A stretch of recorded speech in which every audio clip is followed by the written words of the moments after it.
अस्सलामुअलैकुम, welcome in ज़ेडे kitchen. कैसे हैं आप सब? I hope you are all fit and fine. आज दिल किया कि कुछ मीठा हो जाए। स्पाइसी चीजें तो नॉर्मल रूटीन में खाते ही रहते हैं, चाहे वो पिज्जा हो, कोरमा कड़ाही या बर्गर शवारमा। तो आज मैं लाई हूँ आपके लिए देगी मतंजन की रेसिपी। बहुत आसान तरीके से मैं आपको ये लजीज रेसिपी बनाना सिखाऊंगी। मेरे साथ रहिए और वीडियो को एंड तक देखिए। बिस्मिल्लाहिर्रहमानिर्रहीम। देगची मैंने ले ली है और इसमें हाफ से कम मैंने पानी शामिल कर लिया है। फ्लेम को करते हैं ऑन ताकि इसमें बॉइल्स आ जाएं। इसे हम कवर कर देंगे। दूसरी तरफ मेरे पास चावल हैं। ये 2 किलो चावल लिए हैं और इसको मैंने पानी में डिप करके 3 घंटे पहले रख दिया था। पक्की के चावल लिए हैं मैंने। पानी में बॉइल्स आ चुके हैं। अब इसमें हम शामिल करते हैं चावल। फ्लेम को मैंने लो कर दिया है और इसमें हम चावल शामिल करके इसे बॉईल करेंगे। फ्रेंड्स, जो लोग मेरे चैनल पे नए हैं वो चैनल को सब्सक्राइब कर लें और साथ लगे बेल आइकन को दबाना मत भूलें ताकि मेरी न्यू वीडियोस की नोटिफिकेशंस टाइमली आपको मिल सकें और आप मेरी मज़ेदार सी रेसिपीज देख सकें। चावल बॉईल करके मतंजन बनाने का ये तरीका बहुत ही सिंपल और आसान है और बॉईल करके चावल नुकसान भी नहीं देते, तो इसलिए मैंने सबसे पहले इसे बॉईल कर लिया है। अब हम इसे चेक कर लेते हैं कि क्या चावल गल चुके हैं। तो 95% तक हम इसे गला लेंगे। अब इसे स्ट्रेनर में छान लेते हैं। पानी अलग कर दिया है। ये हैं कुछ ड्राई फ्रूट्स, हम इसमें शामिल करेंगे बादाम को मैंने बॉईल करके दरमियान से हाफ कर लिया है। किशमिश को मैंने वॉश कर लिया है। और थर्ड वन है मेरे पास खोपरा, जिसे मैंने बारीक स्लाइसिंग में काट लिया है। अब हम कलर बना लेते हैं।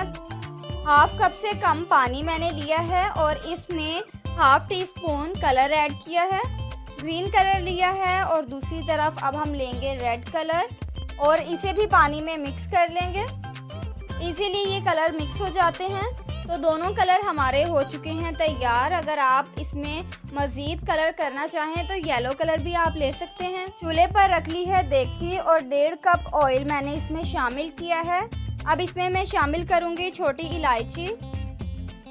तो 7 अदद मैंने छोटी इलायची ली है जिसे मैं कूट लूँगी और कूटने के बाद मैंने इसे शामिल कर दिया है। फ्लेम को कर लिया है ऑन। हल्का सा लाइट कलर देने के बाद मैं इसमें चीनी ऐड करूँगी। चीनी मेरे पास है 2 किलो। चावल 2 किलो हैं तो 2 किलो ही चीनी मैं इसमें ऐड करूँगी। लास्ट पे मैंने हाफ कप पानी इसमें शामिल कर दिया है ताकि चीनी जम ना जाए। अब इसे हम कर लेते हैं मेल्ट। चीनी के पिघलने के बाद हम इसमें ड्राई फ्रूट्स ऐड करेंगे। चीनी मेल्ट करने के फौरी बाद आप इसमें ड्राई फ्रूट्स ऐड करें, इससे जायका बहुत ही ज़्यादा लजीज हो जाता है। अक्सर लोग बाद में ऐड करते हैं लेकिन इस स्टेज पे ऐड करना ज़्यादा बेहतर रहता है। अब हम इसमें चावल शामिल कर देते हैं। चावलों को इसमें मैंने डाल दिया है और अब हम इसे मिक्स कर लेंगे। ज़्यादा चम्मच हम नहीं चलाएंगे क्योंकि चावल गले हुए हैं। कवर करके हम इसे नहीं पकाएंगे, तो मैंने इसका ढक्कन थोड़ा खोल दिया है।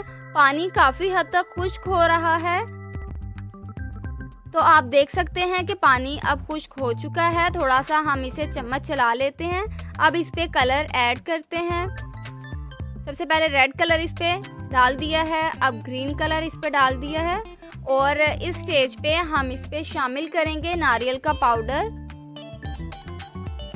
ये लास्ट पे हम ऐड करेंगे, इससे जायका बहुत ज़बरदस्त हो जाता है। ये नज़र तो नहीं आता लेकिन खाते हुए इसकी लज्जत लाजवाब हो जाती है। इसे मैंने 5 मिनट दम पे रखा है और अब दम खोल लिया है।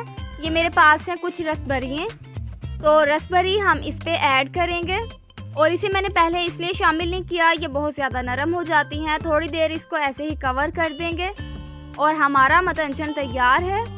इसे निकाल लेंगे अब प्लेट में एक प्यारी सी और इस रेसिपी को एंजॉय करेंगे। बहुत ही सिंपल अंदाज में मैंने ये रेसिपी आपसे शेयर की है।